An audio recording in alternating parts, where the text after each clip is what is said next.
We talk often on this podcast about BYU's quarterback position group and obviously the question marks surrounding it. Well, a quarterback's best friends are guys who are going to bring down the ball when it's thrown their direction. The good news is for BYU football, the wide receiver position group is well stocked and should stand out in spring ball. You are Locked On Cougars, your daily podcast on the BYU Cougars, part of the Locked On Podcast Network. Your team every day.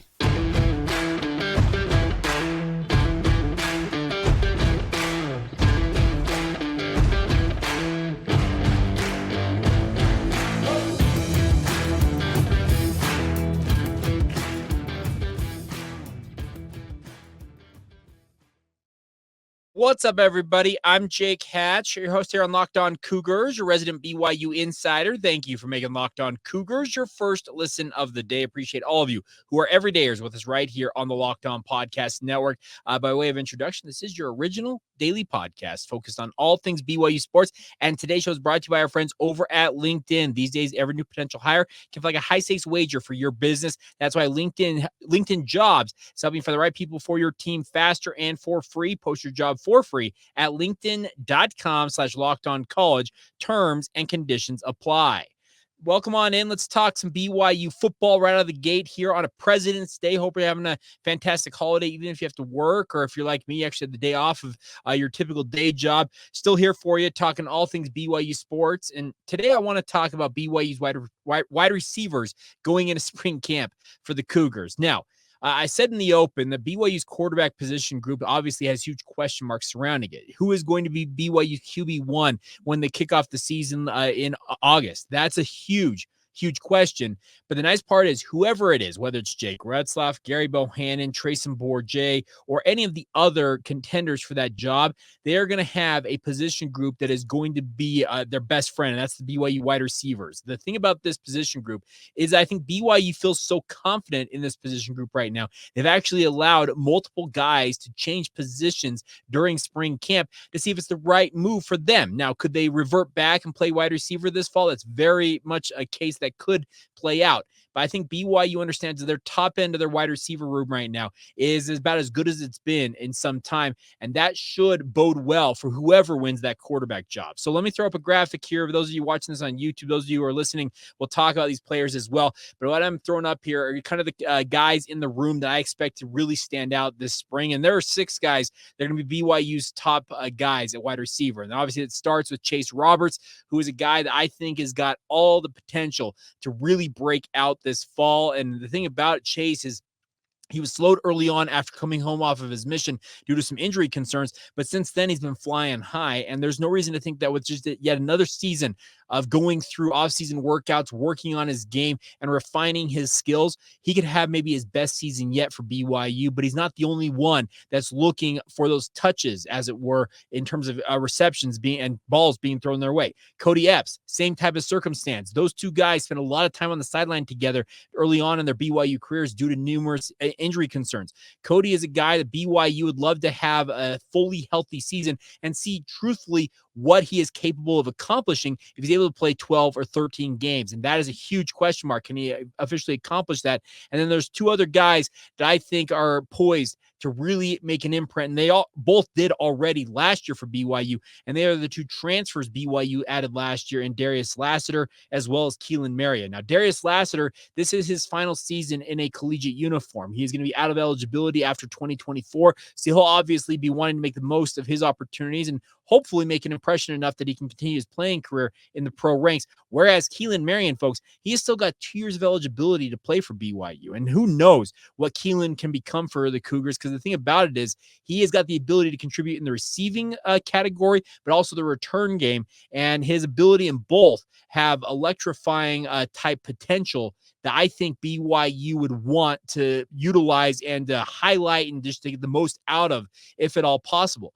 Those 4 in particular, in my mind, are your likely top 4/starter types for BYU. The other 2 on this graphic are 2 guys to keep an eye on because I think they're going to be steady contributors. And down the road, could challenge for starting job reps, and that is Parker Kingston, obviously a hometown kid from Northern Utah, Roy High School, who has come into his own, was very, very good in multiple circumstances last year, and his pure unadulterated speed, speaking of Parker Kingston, a lot of these guys in this wide receiver position group have got speed. Parker outclasses them all. I have it on very good authority that he was the fastest guy in pads for the entire BYU football program last season, and I don't see why he would lose a step at any point here, and he should maintain that blistering speed, and I think his ability to continue to kind of increase his skill set and become a more well-rounded receiver, and similar to Keelan Marion, his ability to be a return guy, a threat in the return game, those two could make some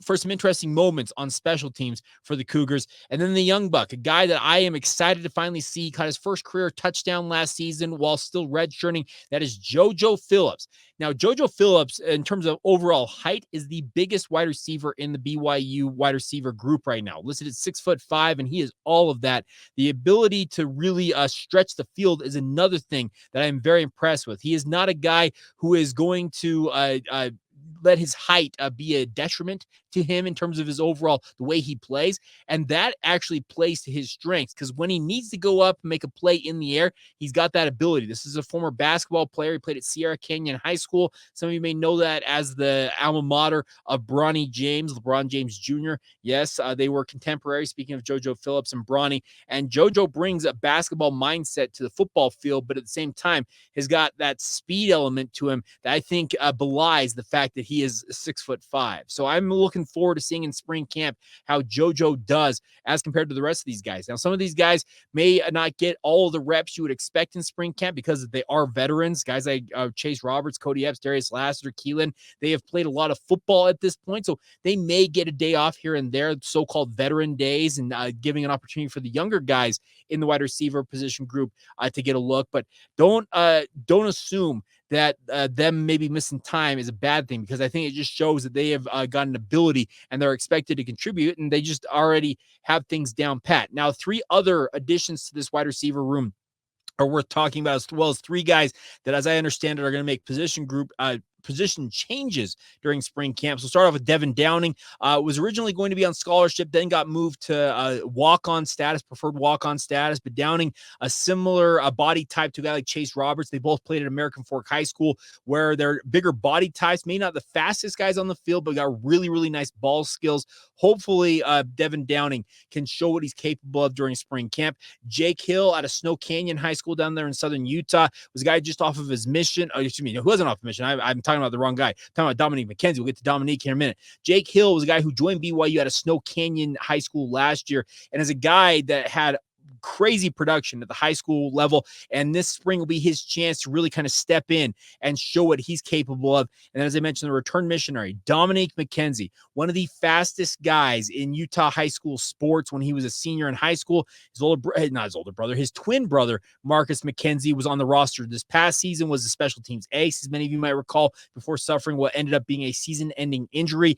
They are 2 peas in a pod, pure speed, fantastic athletes, and they bring a track speed element to the football field. Marcus is going to play a cornerback spot for BYU, whereas Dominique, who is now home off of his mission and working out with BYU, is going to play wide receiver. His speed element is something to keep an eye on, because similar to a guy like Parker Kingston, he was among, if not one of the fastest guys in his high school class in the state of Utah. And that class that I'm talking about, the one that McKenzie came out, both McKenzie brothers, I think Parker Kingston was in that group as well. And then a guy that is going to come home off of a mission after spring camp ends, Cody Hagan. They were all kind of in that same group there, and they absolutely were blistering the track. We're talking near 10-minute flat of 100-yard dashes. They got just pure speed. That's the one thing about it. They're thoroughbreds.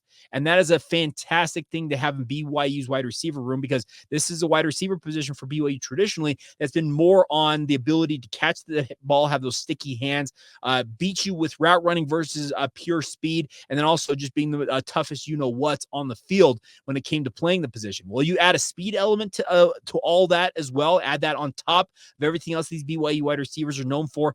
That is a positive thing. And a guy like Dominique McKenzie, keep an eye on him. Maybe spring camp, he's a little slowed up because he just recently returned home from from his mission, but he has got the ability to be a guy that BYU can count on down the road. Now, I mentioned there are 3 guys who I am hearing are going to make position changes for BYU, so bear with me for a moment. This is the first one, not all that surprising. We heard it from Aaron Roderick's own mouth. It's Keanu Hill, who is a standout wide receiver for BYU, but they're going to bulk him up. He's going to play tight end. There's a very good chance that Keanu Hill could be BYU's #1 tight end during the 2024 football season. His ability to go and catch the ball, make plays, and the fact that he's got that wide receiver mentality, whereas he's playing the tight end position, I think it set him apart there. And then 2 other receivers for BYU making a position change during spring camp to the defensive side of the football include Koa Eldridge and then Kevin Doe. Now, Eldridge is out of Hawaii. Kevin Doe is out of the Utah prep ranks. Both of them are good athletes. I think BYU, just understanding there are 9 other guys in this receiver room, are going to give them a look on the defensive side of the football and see if it might be a better fit for their skill set. One thing I know about Kevin Doe, he's got legit speed in his own right, and we'll see if that serves him well on the defensive side. Whereas a guy like Koa Eldridge seems to be kind of a master of all types of athleticism. He's got good speed, good size, good ability with the ball. So maybe that translates to him being a standout defender for BYU, whether it's at cornerback or at safety. As I understand it, both of these guys are going to start out at cornerback working with Gennaro Guilford during spring camp. And we'll see if that position switch takes hold for those guys, or if they revert back and move back into Fesi Sitake's wide receiver room. It's a big debate, but keep an eye on those 2 during spring camp. Are they going to be guys who are probably going to make major noise at either position, whether it's cornerback or wide receiver? No, but BYU's giving them a chance to find a place to play on the field, and that's a big part of this. A lot of these kids spend a lot of time waiting to play football, and sometimes the best thing you can do is make a position change and find your way onto the field that way. And we'll see if it pans out for those young men. So there you go. That's what I got to break down for you as a wide receiver. But the nice part is it appears on paper that BYU is super well stocked at the wide receiver position. And once again, whoever BYU's quarterback ends up being is going to have a stockade, I don't know whatever adjective you want to use. He's going to have all kinds of weapons, especially at the receiver position to get the ball to. And the nice part is there's no shortage of options either for BYU, and that should bode well for the Cougars going in to 2024.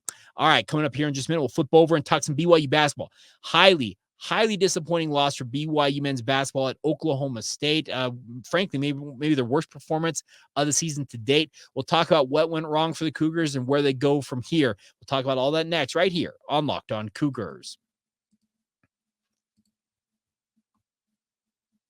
Today's show is brought to you by our friends over at LinkedIn. Of course, when you're hiring for your small business, you want to find quality candidates that are just right for your role. That's why you guys need to check out LinkedIn Jobs. LinkedIn Jobs has the tools to help you find the right professionals for your team faster and for free. And it's not just another job board out there, my friends. LinkedIn has a vast network of more than 1 billion professionals, which makes it the best place to give you your chance to hire. It gives you access to professionals you can't find anywhere else and does all that while making the process easy and intuitive. Hiring is so easy with our friends at LinkedIn Jobs. They have that many quality candidates online. So easy, in fact, that 86% of small businesses get a qualified candidate within 24 hours and get on with it today. The best part is LinkedIn knows that small businesses are wearing so many hats and might not have the adequate time or resources to hire for the jobs they are looking for. So they want to help you guys out. 2.5 million small businesses are already using LinkedIn. I encourage you guys to do so as well. So post your job for free at linkedin.com/lockedoncollege. That's linkedin.com/lockedoncollege. Post that job for free. Terms and conditions apply. Today's show is also brought to you by our friends over at Utah Community Credit Union. Of course, some great news from our friends at UCCU. They've just elevated their checking accounts by enhancing them with more benefits, more savings, and more online protections. That's awesome, my friends. It's more than ever before, a lot more. Paired with the most advanced and comprehensive mobile banking tools, Elevated Checking is a must-have financial product packed with lifestyle, security, and financial benefits, all from your friends at UCCU. The lifestyle benefits alone include cell phone coverage, roadside assistance, telehealth with 24/7 access to licensed health professionals with zero copay, and exclusive savings on travel, shopping, and dining. It's incredible, my friends. Take advantage of this today. And elevated checking is free when you do any one of the following. Use your debit card or credit card 15 times or more a month, make a monthly direct deposit of $500 or more, or maintain an average of a daily balance of $1,500 with our friends at UCCU. Otherwise, UCCU elevated checking is just $6 a month if you want to take advantage of it that way. So visit uccu.com to open an elevated checking account online or stop at any branch to open an account today, my friends. That's UCCU. Love where you bank. Thank you once again for making Locked On Cougars your first listen of the day. Appreciate all of you for being with us every single day here on the network. I want to encourage you, if you've not done so already, check out our Locked On Cougars Insiders group. There's a link to it in the show notes. It's a great way to interact with the show and get updates that come directly to your phone via text message from myself. And you can fire back with questions as well, and I'll see them in short order on my end. So appreciate you guys who've already signed up for that. Would encourage you guys to continue to do so as well. All right, let's talk some BYU basketball. Now, tough loss for the Cougars as they went to Oklahoma State on Saturday. But I think the biggest thing to take away from this loss for BYU is that it just shows once again that this Big 12 conference, frankly, it's just cannibalizing it itself. And is that a bad thing? Not necessarily, but does it really have an elite team that's going to come out of the conference that's going to be considered to be a Final Four lock? That is a big question. Now, Iowa State and Houston are leading the way. They are at the top of the standings right now, whereas BYU is sunk back, still in the middle of the pack here. But the thing about the Cougars is I think that this was a loss for BYU that should be one of those things that makes them kind of step back and realize, hold on, we need to change some things about the way we play the game of basketball. The number one thing I took away from this game against Oklahoma State for BYU is where in the world has BYU's cohesive team element of just playing good, solid defense gone? The past two games that for BYU, one was a win, obviously, but the loss to Oklahoma State, you know what BYU's average points given up per game the past two games is? If you guess 90.5 points per game, you are dead on. BYU's given up an average of 90.5 points per game. Now, you can't have a half a point in basketball. We get all that, but it is still highly distressing to watch BYU's once very solid, if not vaunted defense have seemingly fallen by the wayside. Is BYU not willing to put in the effort team-wide on that side of the basketball? I don't know the answer to that. And I hope that they will get back to playing better defense because that's been a big key to BYU doing what they have done. Now they're 18-7 on the year, 6-6 in conference. They're still in the mix, but this was a game against Oklahoma State that should have been in your back pocket. Now, we also can acknowledge that Oklahoma State came out and pretty much for the entire game was shooting outside of their bloody minds. They ended up shooting, 59.6% from the field for the game, 50% from three. Those numbers, yeah, that's a little bit of an anomaly, but it is still concerning that BYU couldn't get a lid on what is the bottom dweller of the Big 12 standings in the Oklahoma State Cowboys. You might look at it this way and say that Oklahoma State, well, they just proven that they can beat anybody on any given day. And we have seen other teams like Kansas, etc., lose to much far less, I don't know, I'm all over the place today, but inferior opposition. Losing games like this are distressing, but the biggest thing for me for BYU is they can't hit the broadside of the barn with a three recently. They got 35 attempts in this game, made just 8 of them. That's 22.9% from the field. They shot 43.7% from the field overall. But the bigger concern is, where is the defense gone? This is a BYU team that if they give up 90 points on average per game, they may go winless the rest of the season. That's the concern you've got to have if you're a Cougar fan, because this was the lull. Last week was kind of the lull in BYU's schedule. If you look at you broke up the conference slate into 6-game segments, so essentially 1/3, 1/3, 1/3. The 6 games that BYU just finished, they ended up going 4-2 in that, is considered to be the far easiest of the bunches of BYU's schedule. The final 6 for the Cougars, very, very tough. Starting tomorrow night against Baylor at home. Now, Baylor got you pretty thoroughly down there in Waco earlier on this season. You'll be looking for some payback against the 12th ranked Bears. Now, that ranking will change. BYU's will change as well after I record this podcast. So we'll update you with that when we preview more about Baylor tomorrow. But then you're at Kansas, at Kansas State, at Kansas, over the long weekend upcoming. And then you're home to TCU at Iowa State, who wants revenge on you in their own right. And they're atop the standings, tied with Houston right now. And then, oh, by the way, you get a revenge spot on senior night at home in the regular season finale against these same Oklahoma State Cowboys. So there is a huge opportunity for BYU in these final 6 games. But if you're going to play the Ole's soft defense that BYU played the past 2 games in particular, and in particular, kind of the last 60 minutes of game time. I go back to the last half of the win over UCF and then the full 40 minutes against Oklahoma State.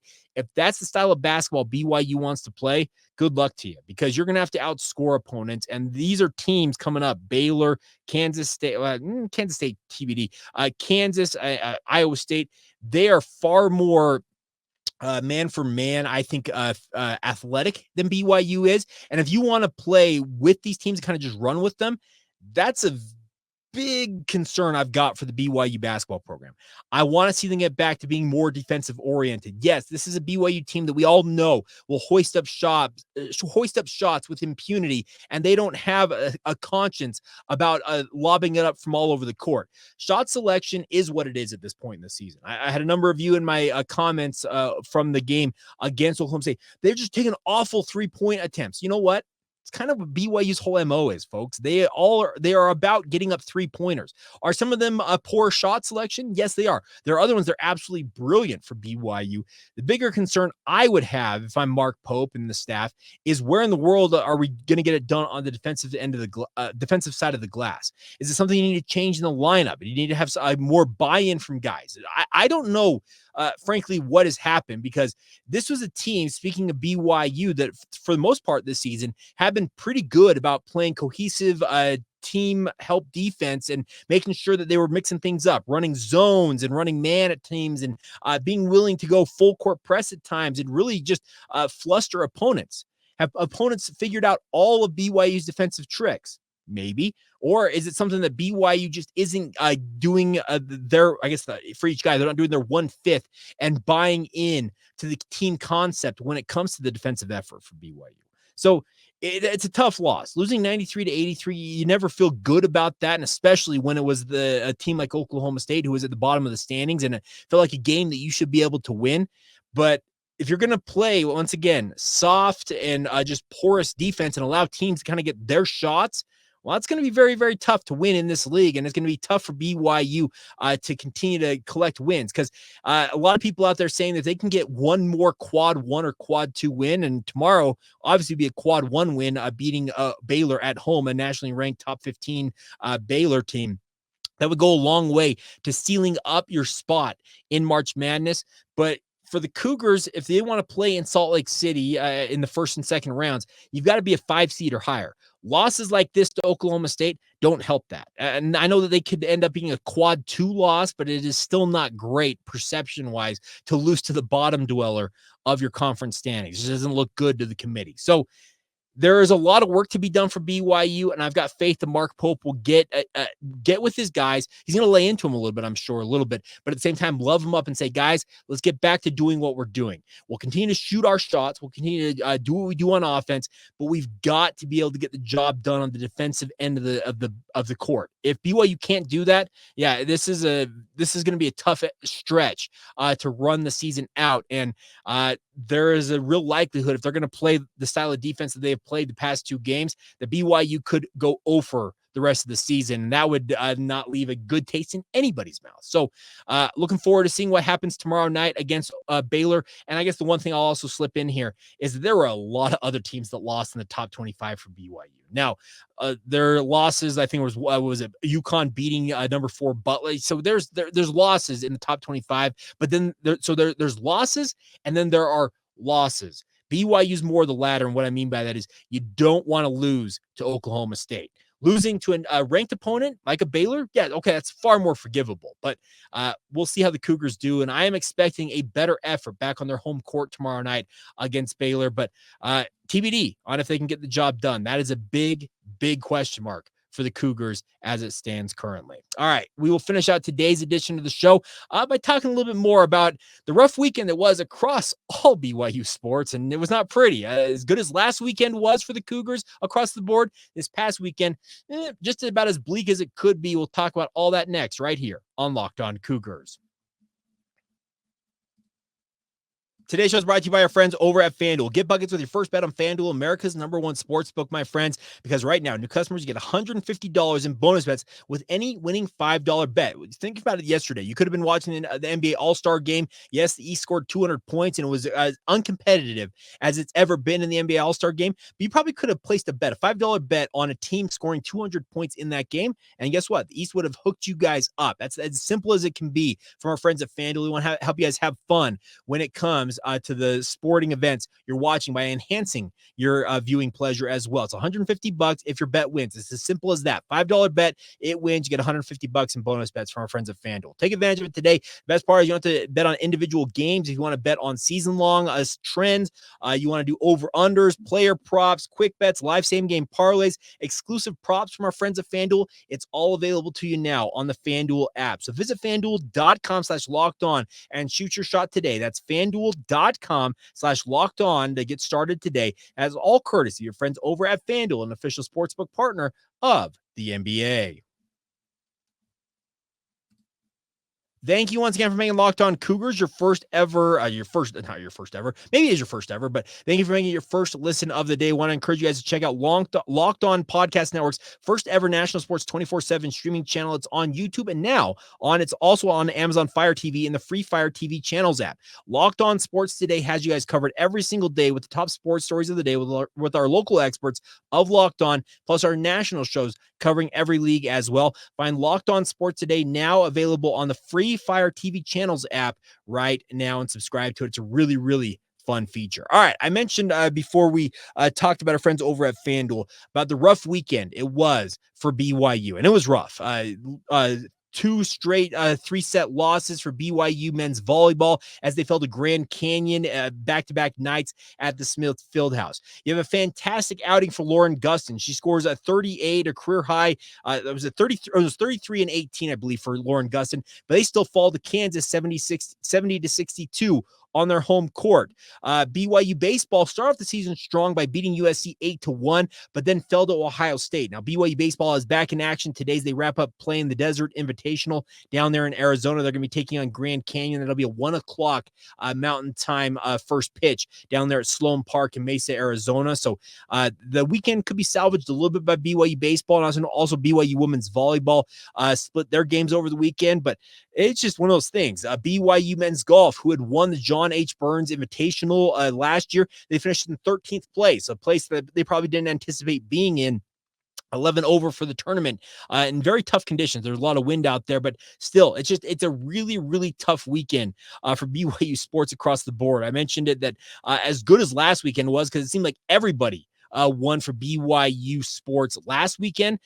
This past weekend, not as much, and that's the tough part. But there were still some good news. Congratulations, by the way, going out to former BYU track and field and cross country star Rory Linkletter. He has qualified for the Olympics marathon by qualifying for Team Canada. He did that in Spain over the weekend, so that is a positive because he'll be joining Clayton Young and Connor Mance as 3 former Cougars who are going to be in Paris this summer running the marathon for their respective home countries. I mentioned Linkletter, a native of Canada, and the two Mance and Young being Utah guys representing the United States of America. So congratulations in order to him, or in order for him. And also BYU women's tennis got their second straight win, winning 6-1 in their match over the weekend. But man, a whole lot of L's otherwise. And that's the tough part to stomach, but it's kind of the up and down nature of the level of sports that BYU has entered into now, being a member of the Big 12 Conference. You're playing against the big boys, and you're playing against the big boys, big girls, whatever you want to term it to be, every single time you go out there. And the other part about it is maybe they are a G5 or a conference that's not necessarily as well known, a school you're taking on. But guess what? You in being in the Big 12 now has for you for BYU. You got a big fat target on your back as well. And that's the tough part. If you're in BYU sports today, is yes, you are still trying to fight for respect, acclaim, clout, whatever it is. But at the same time, all these schools you're going up against, they would love to be in your spot, and they want nothing more than to take you guys down and kind of knock you down a peg, as it were. And that's the thing about this. I think all BYU sports are going to have to adapt to. Are there going to be weekends like last weekend where everything comes up aces and you're winning everything? Sure, that's absolutely going to happen. We're also going to have plenty of weekends like we're having right now. This past weekend, across the board, some pretty tough L's to be absorbed, but that's kind of the nature of things for BYU sports. So we'll see how BYU men's baseball does today against Grand Canyon. I think a solid 1-1 start to the season for them as they beat USC 8-1 in their opener and then lost to Ohio State 7-2 on Saturday. Can they get some respect and go 2-1 on the weekend? We'll find out later this afternoon when BYU baseball takes the field down there in Mesa and kind of wraps up the weekend, long weekend, because obviously with the holiday today. So thank you once again for supporting the podcast, no matter how you consume it, whether you're watching it, you listen to it, however you do it. I appreciate all of the support and would love for you guys to continue to interact with the show. Drop us comments in the notes below. Interact with the show by liking it, sharing it with your family and friends, leaving us ratings and reviews, especially if you're listening to this on both Spotify and Apple Podcasts. Those 5-star ratings are worth their weight in podcast gold for us as content creators. So really can't say enough about the support you guys have given the show, but obviously we'll continue to encourage you guys to continue to support us in coming days, weeks, and months ahead. Coming up on tomorrow's show, we're going to flip back over to the defense for BYU, our spring camp series, our preview series rolls on. We're going to talk about BYU's defensive tackles tomorrow, a critical position group for the future success of Jay Hill's defense. How critical are they? Well, we'll talk about that on tomorrow's edition of Locked On Cougars.